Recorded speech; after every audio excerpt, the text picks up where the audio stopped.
नमस्ते।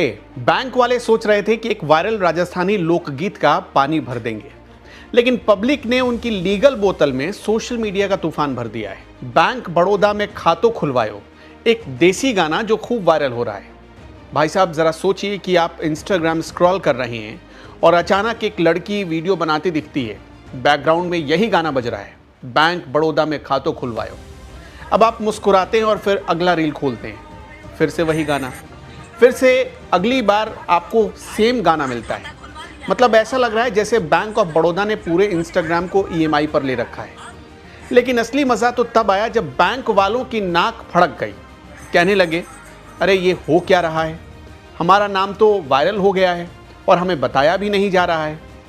अब बताइए कि जब कोई आपके नाम पर फ्री में ढोल नगाड़ा बजा रहा हो तो आप क्या करेंगे? कॉमन सेंस की बात है, कोई भी बोलेगा भाई बहुत बहुत शुक्रिया तुम्हारा। लेकिन बैंक ऑफ बड़ौदा ने कह दिया कि हम लीगल नोटिस भेजेंगे। पूरी कहानी की शुरुआत बस यहीं से होती है। इस गाने का असली जन्मदाता हरियाणा के दो भाई हैं, केबी नारेडी और सचिन नारेडी, जिन्होंने न तो महंगे म्यूजिक डायरेक्टर हायर किया, न ही किसी कॉरपोरेट की सिफारिश ली। बस ढोल उठाया, कैमरा लगाया और सीधा सोशल मीडिया पर धमाका कर दिया। इनका गाया गाना मेरो पढ़नो गयो इराक, जेठानी तने काई समझो, बैंक बड़ौदा में खातो खुलवायो, छोरा रे छोरी को नाम लिखायो, 10 लाख को आयो ये ड्राफ्ट, जेठानी तनो काये समझो। आज हर चौक चौराहे, चंग, चाय की दुकान और चाट के ठेले तक यही गाना गूंज रहा है। गाने का सीन समझिए। अब देवरानी अपनी जेठानी को सिर्फ जलील ही नहीं कर रही है, बल्कि ऐसा लग रहा है कि चिढ़न से जला भी रही है।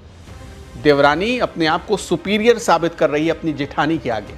देवरानी अपनी जेठानी को कहती है, मेरा पति तो इराक कमाने चला गया, उसने वहां से 10 लाख का ड्राफ्ट भी भेजा है और सारा पैसा रखा कहाँ है बताऊं? बैंक ऑफ बड़ौदा में रखा है। लेकिन बैंक वालों की भवें चढ़ गई। बैंक ऑफ बड़ौदा के मुंबई ब्रांच ने जब देखा कि उनका नाम फनी रील्स, मीम्स, चुटकुलों और डांस वीडियो में यूज हो रहा है, तो उनकी कॉरपोरेट नाड़ी फड़कने लगी। और फिर क्या था? लीगल नोटिस दाग दिया।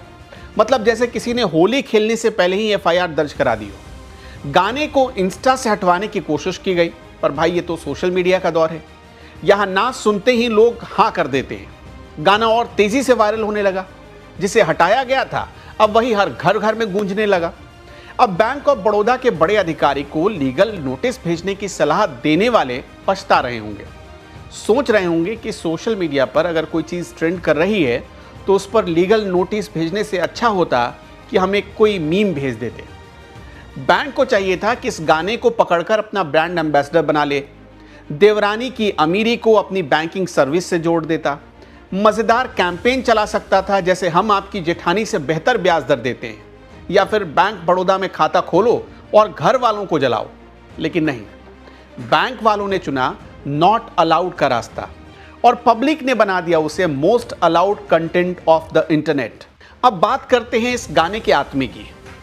ये कोई रैप नहीं है, इस गाने में कोई तड़क भड़क भी नहीं है, इस गाने में कोई महंगे महंगे मॉडल्स भी नहीं है, कोई महंगी लड़की भी नहीं नाच रही। ये राजस्थान के झुंझुनू जिले के बलवीर सैनी जी का गाया हुआ एक पुराना लोकगीत है, जिसमें होली के समय देवरानी जेठानी का एक आर्थिक युद्ध छिड़ जाता है और उस द्वंद्व को दिखाया गया है।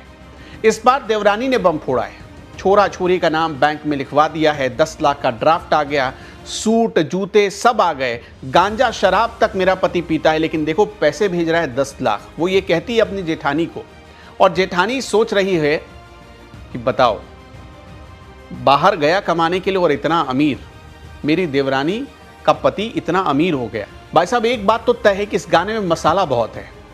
लोकगीत के हिसाब से राजस्थान में ये गीत हर कोई गुनगुनाता है, खास तौर पर होली के मौके पर। हर भारतीय ने कहीं ना कहीं अपनी जिंदगी में किसी को भी पैसे से इतरा कर बात करते हुए देखा ही होगा।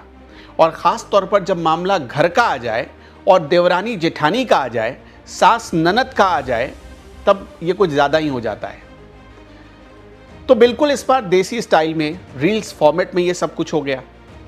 अब ये वायरल नई खुराक मिली कहाँ से, इसे भी ज़रा समझते हैं। अब ज़रा समझ लेते हैं कि इसमें बैंक के फ़ायदे और नुकसान क्या है।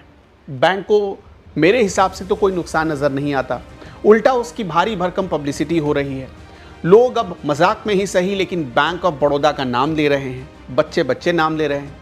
पहली बार गांव से लेकर शहरों तक, बच्चों से लेकर दादी तक, दादा तक, हर कोई जान गया है कि बैंक ऑफ बड़ौदा नाम का भारत में एक बैंक भी है। वैसे ये बैंक बहुत पुराना है तो बहुत सारे लोग जानते भी होंगे, लेकिन बहुत सारे लोग अब भी हैं जो बैंक से अनजान होंगे, तो उनको भी ये नाम पता चल गया और उसी बैंक पर गाना भी बना है, लोगों ने ये भी जान लिया। कसम से ऐसे फ्री के ब्रांड अवेयरनेस पर तो बड़े बड़े मार्केटिंग के जो MBA गुरु होते हैं उनका दिमाग भी चकरा गया है।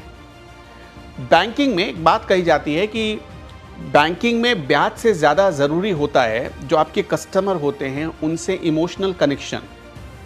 और सोशल मीडिया में कहा जाता है कि ब्रांड इमेज नहीं बल्कि ब्रांड मस्ती बिकती है, और ये गाना जो बिक रहा है वो इसी ब्रांड मस्ती की वजह से बिक रहा है। अगर बैंक लीगल नोटिस की जगह लड्डू भेज देता, मिठाई भेज देता तो बात कुछ और होती, लेकिन हम भी बैंक को थोड़ा मुफ्त में सलाह दे देते हैं। और आखिरी बात ये कहते हैं कि सोच कर देखिए, अगर बैंक ऑफ बड़ौदा ने थोड़ा सा भी देसी दिमाग लगाया होता, जो भारत का अपना कल्चर है, जो भारत का टेस्ट है, तो जाहिर तौर पर यह गाना उनके लिए सॉन्ग ऑफ द ईयर बन सकता था, उनके ब्रांड से जुड़ सकता था। खैर, आप देवरानी हो, जेठानी हो, सास हो या ननद हो, इस गाने के बारे में जो आपने खबर सुनी है, आपको ये खबर कैसी लगी हमें कमेंट बॉक्स में ज़रूर बताइएगा और अपनी राय ज़रूर दीजिएगा। नमस्कार।